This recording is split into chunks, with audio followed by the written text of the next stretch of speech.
Research generally is a what? A systematic process of investigating a particular phenomenon through what? Through data collection, analysis, interpretation of that data with the mindset of what? Increasing your knowledge about that phenomenon. And when you say increasing your knowledge, it implies that you are going to also be able to discover new facts, verify existing knowledge, solve problems, discover or develop theories, as well as formulate policies. That's research generally.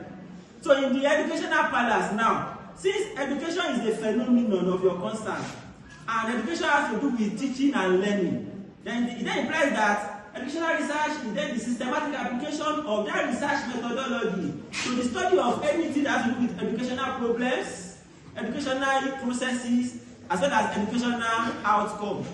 It is concerned about improving teaching, improving learning, improving educational administration, educational policy, educational curriculum, as well as any aspect of educational practices.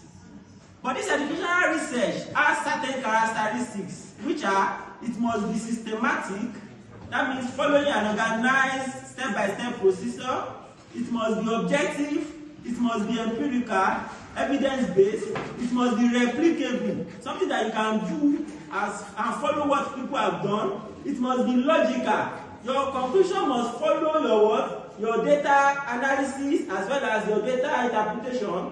It must be problem-oriented as well as critical enough. And finally, it must be generalizable, especially when the situation is also applicable to what? To the concern.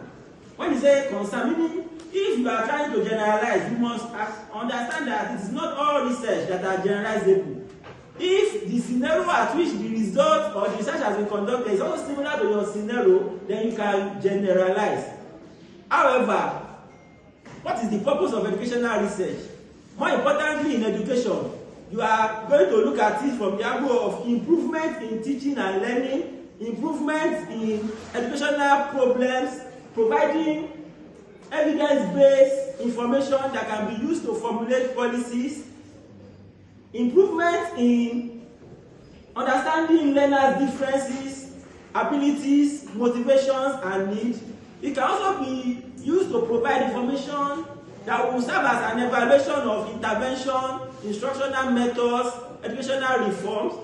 It can also help you to provide information that will be used to develop theories as well as explain educational phenomenon. And finally, it will lead to what? A guide to innovation and promote the adoption of effective educational technologies. So these are the purposes of educational research in